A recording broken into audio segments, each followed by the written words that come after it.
आज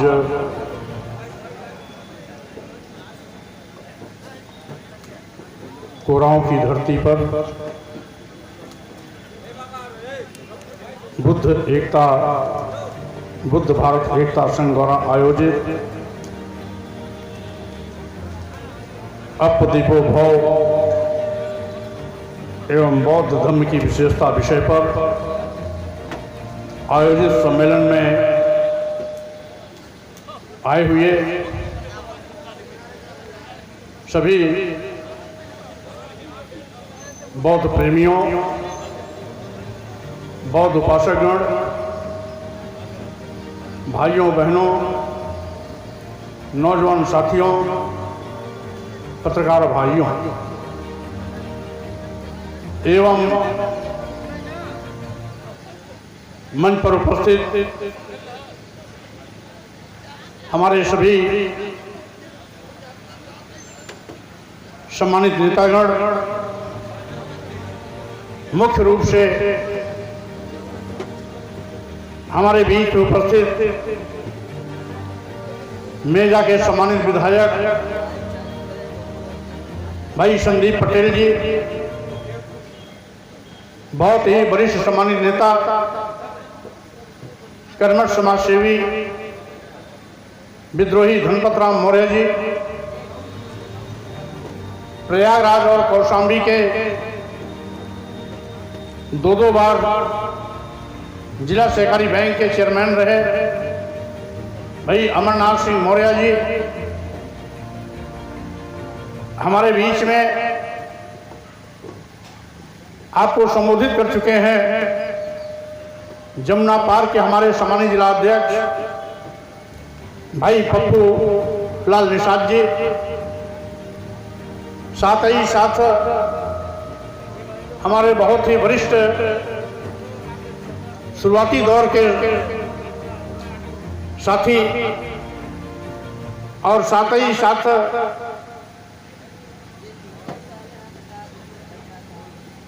बहुत ही कर्मठ समाज सेवी की भूमिका निभा चुके भाई उदयराज कुशवाहा जी,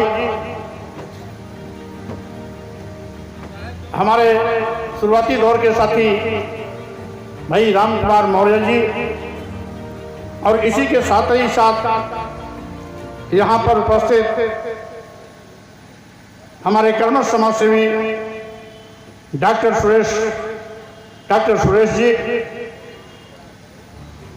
और महिला नेत्री के रूप में हमारे बीच में विराजमान श्रीमती सुमन कोल जी, सह जिला पंचायत, और अनुपमा आदिवासी जी के साथ साथ गौतम गीता भारती जी, और इसी के साथ ही साथ हमारे बीच में उपस्थित भाई सोमदत्त सिंह पटेल जी, भाई लल्लन सिंह पटेल जी, सह जिला पंचायत, हमारे बहुत ही नौजवान कर्मठ साथी और संघर्षशील साथी भाई पवन सोनकर जी, साथ ही साथ भाई पवन सिंघल जी, भाई रणजीत सिंह सोनकर जी, भाई राम नारायण मौर्य जी, भाई अर्जुन कुशवाहा जी, भाई राम अविलास जी, भाई सूर्यमणि कुशवाहा जी, पूर्व प्रधान डॉक्टर राम प्रवेश सिंह जी, माननीय कांता प्रसाद यादव पूर्व प्रधान,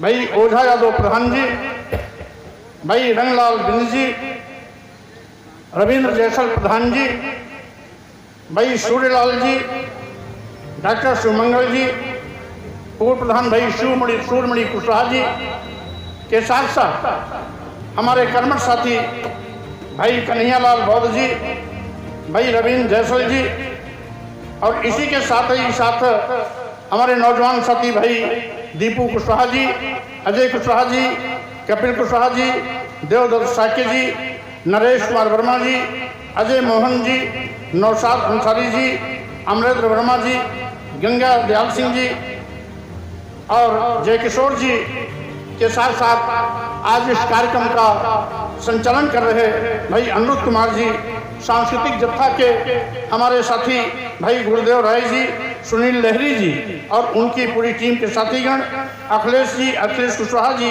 भाई CM सिंह जी, और इसी के साथ ही साथ आज हमारे यहाँ पर कई दर्जन प्रधान और पूर्व प्रधान भी इकट्ठे हैं, जो प्रमुख रूप से वर्तमान में हमारे यहाँ पर प्रधान सक्रिय भूमिका इस कार्यक्रम को सफल बनाने में लगाए हैं। भाई प्रधान सुनील कुमार जी, प्रधान अनंत प्रसाद जी, प्रधान भगवती प्रसाद जी, प्रधान मुरारी लाल जी, प्रधान विमल चंद मौर्य जी, प्रधान शशिकांत कुशवाहा जी, प्रधान शिव कुमार मौर्य जी, प्रधान वरुण कुशवाहा जी, और तमाम साथियों के साथ साथ हमारे सभी BDC मेंबरान और पूर्व प्रधानगण, अनुपस्थित प्रधान साथीगण, इन सभी साथियों के साथ साथ सभी हमारे जनप्रतिनिधिगण। साथियों, आज का विषय है अप दीपो भव और बौद्ध धर्म की विशेषता। अप दीपो भव, अपना प्रकाश आप स्वयं बनो।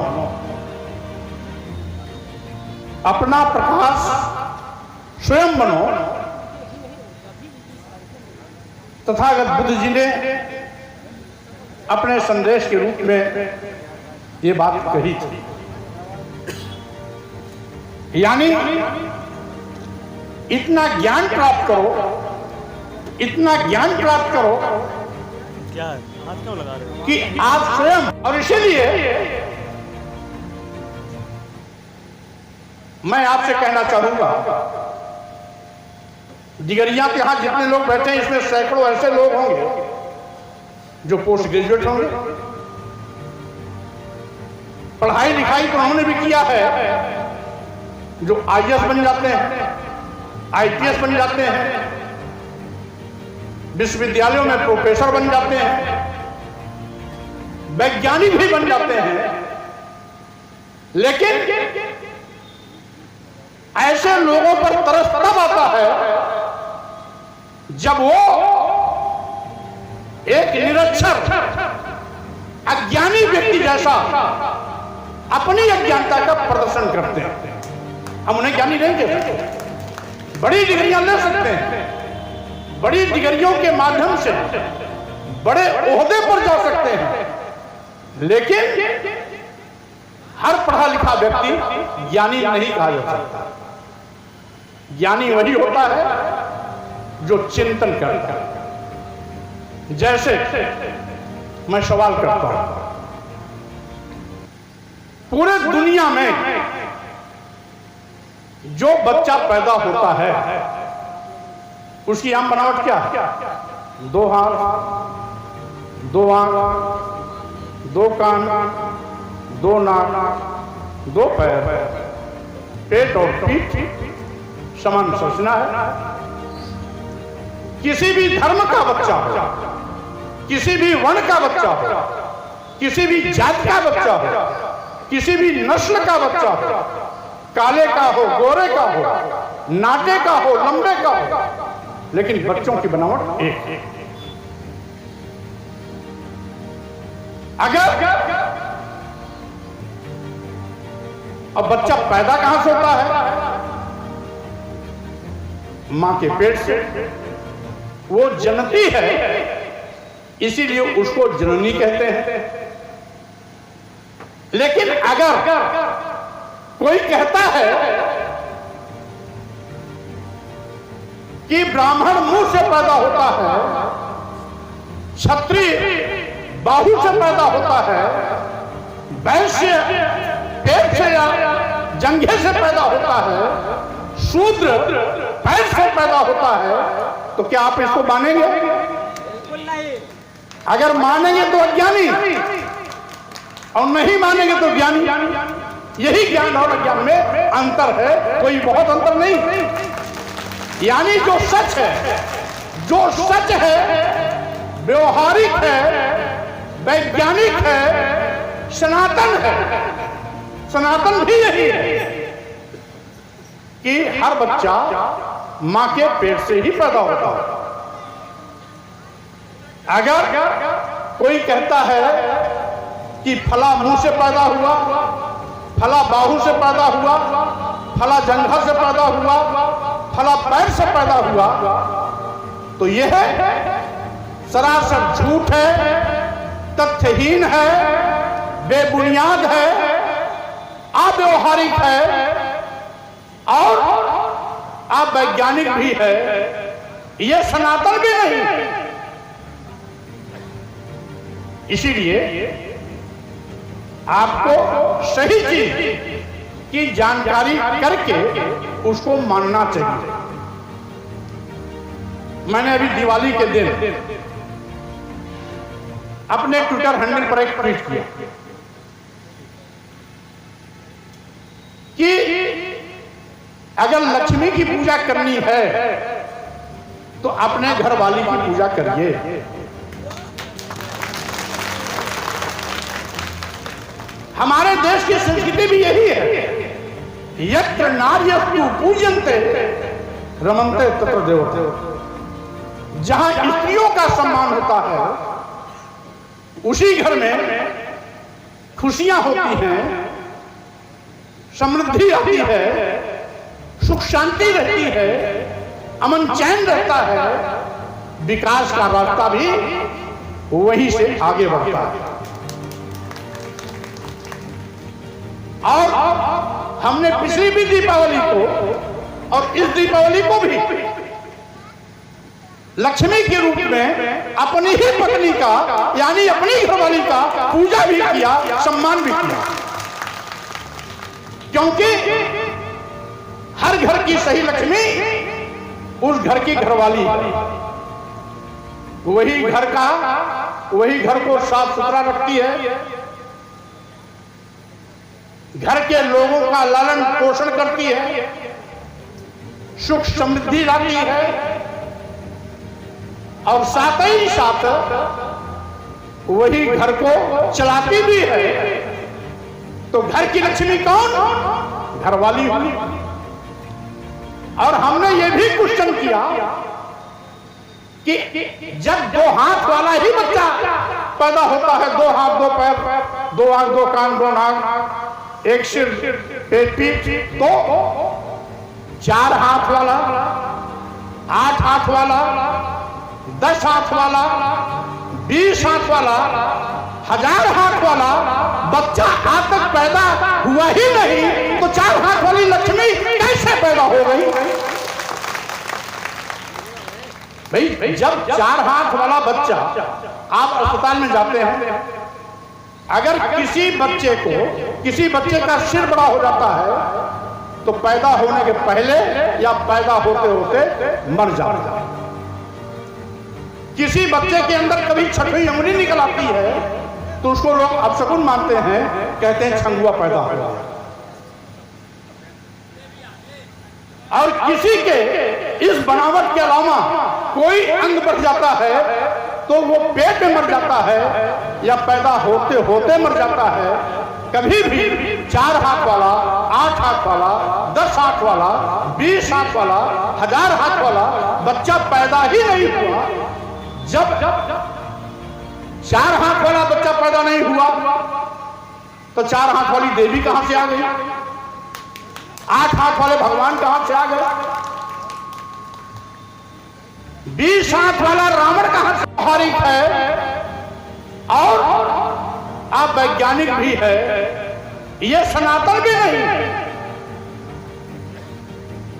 इसीलिए आपको सही चीज की जानकारी करके उसको मानना चाहिए। मैंने अभी दिवाली के दिन अपने ट्विटर हैंडल पर एक ट्वीट किया कि अगर लक्ष्मी की पूजा करनी है तो अपने घर वाली की पूजा करिए।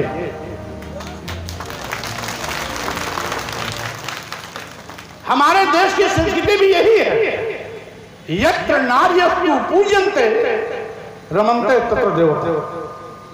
जहां स्त्रियों का सम्मान होता है उसी घर में खुशियां होती हैं, समृद्धि आती है, सुख शांति रहती है, अमन चैन रहता है, विकास का रास्ता भी वहीं से आगे बढ़ता है।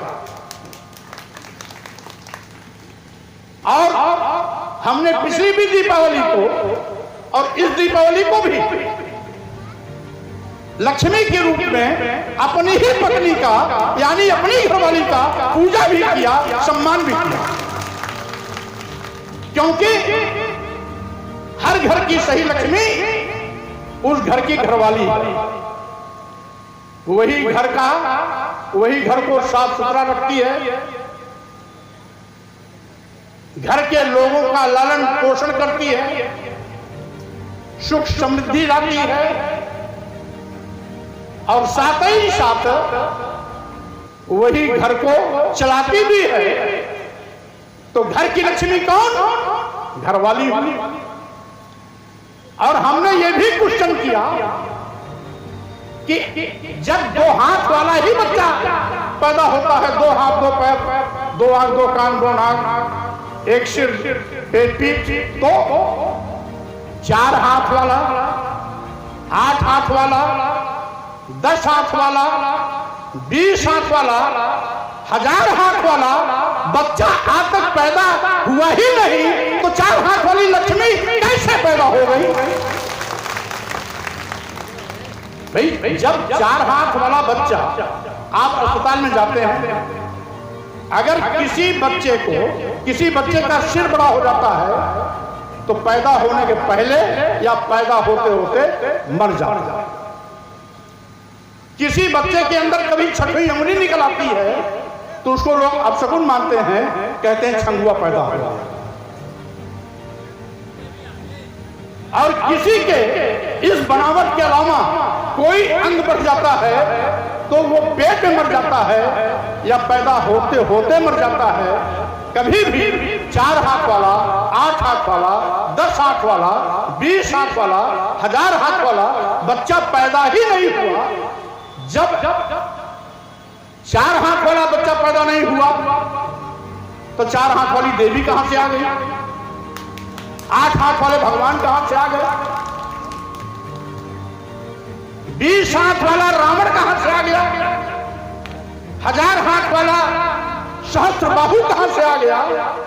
इसका मतलब है अगर 1000 हाथ वाले सहस्त्रबाहु का जिक्र होता है, 20 हाथ वाले रावण की जिक्र होती है, 8 हाथ वाले भगवान की बात होती है, 4 हाथ वाले लक्ष्मी या सरस्वती की बात होती है और 4 सिर वाले ब्रह्मा की बात होती है, तो यह केवल कल्पना है, झूठा है, तथ्य से परे है, अव्यवहारिक है, अवैज्ञानिक है और साथ ही साथ ये जिसकी बड़ी दुहाई देते हैं कि हम सनातन मानते हैं, वो सनातन के खिलाफ भी। सनातन ये है जैसे सूर्य लाखों साल पहले भी हमें प्रकाश देता था, आज भी दे रहा है, लाखों साल बाद भी देगा, ये सनातन।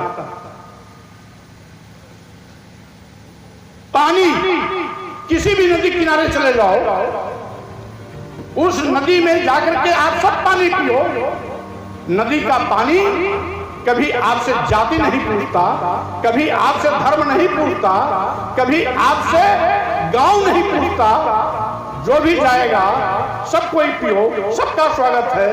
यानी पानी सनातन। हवा, ये जो हवा चलती है सभी ऑक्सीजन लेते हैं, हवा किसी से जात नहीं पूछती कि आप पंडित जी हो या बाबू साहब हो या शेठ जी हो या मजदूर हरवाहा चरवाहा हो, ये कभी नहीं पूछती। हवा सबको बराबर जाती है, ये सनातन। जो सनातन का अर्थ नहीं समझते हैं, मैं इसलिए बता रहा हूं कि उनको सनातन का अर्थ आप बताओ। सनातन क्या है? सनातन ये है अग्नि।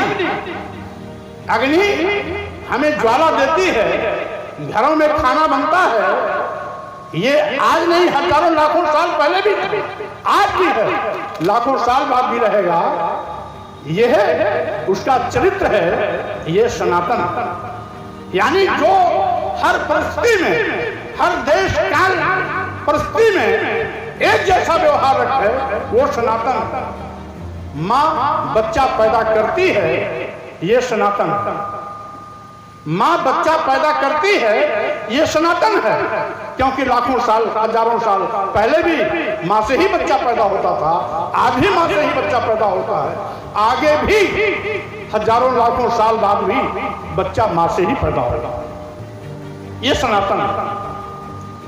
मुंह से बच्चा पैदा होना सनातन नहीं है। बाहू से पैदा होना बच्चा सनातन नहीं है। इसे जंघे से पैदा होना बच्चा ये सनातन नहीं है। पैर से पैदा होना बच्चा ये सनातन नहीं है, ये बकवास। और साथियों,